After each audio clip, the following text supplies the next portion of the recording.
बाजारात अशी मेथी खूप छान आलेली आहे. मेथीचे पदार्थ पण खूप छान छान होतात. तर मी आता बाजारातनं मेथी चांगली ताजी ताजी आणलेली आहे, ती खुडून घेते. नुसतीवरची देठ, कोवळे आणि पानं अशी भाजी निवडून घेणार आहे. नमस्कार मंडळी, आज आपण मेथीचे थालीपीठ पाहूया. तर मी मेथी चिरलेली आहे, धुतलेली आहे स्वच्छ. ती 2 वाट्या घेतलेली आहे. त्याच्यामध्ये हे सर्व पिठं मिक्स करून घेणार आहे. मी इथं 1 वाटी गव्हाचं पीठ घेतलं आहे, अर्धी वाटी जोंधळ्याचं पीठ, 2 चमचे तांदूळ पीठ घेतलं आहे. सर्व पिठं मिक्स केलेत. हे 1 चमचाभर आलं लसूण पेस्ट, मिरची पेस्ट घेतल्या.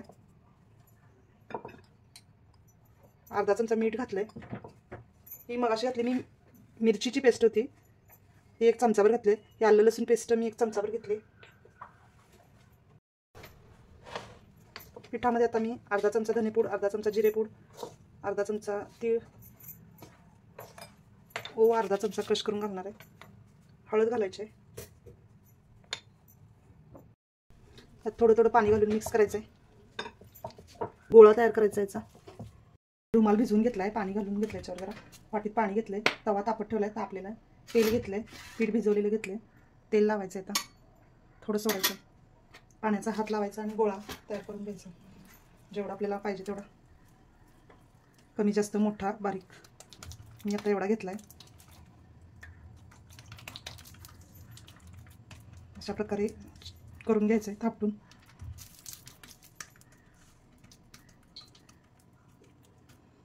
त्याला असे होल पाडायचे.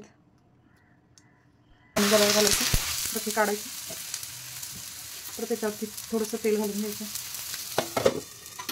परत झाकून ठेवायचं आहे 1-2 मिनिटासाठी. परत पाणी लावून घ्यायचं आहे कापडाला. पाहिजे तेवढा गोळा आपल्याला घ्यायचा आहे. हाताला पाणी लावल्यामुळे जास्त चिकटत नाही पीठ.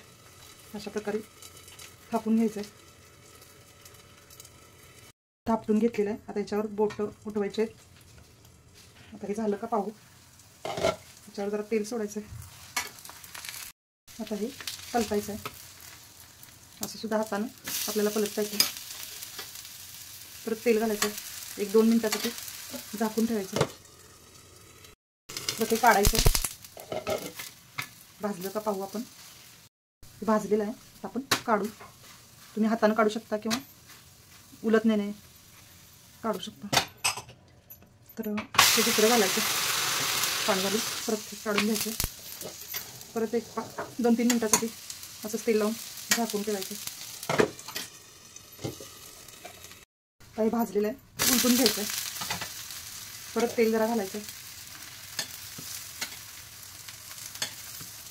आणि 1-2 मिनिटासाठी परत ठेवायचं. आपलं मेथीचं थालीपीठ खूप छान झालेलं आहे. तुम्हाला व्हिडिओ आवडला असेल तर व्हिडिओला लाईक करा. नवीन असाल तर सबस्क्राईब करा. धन्यवाद.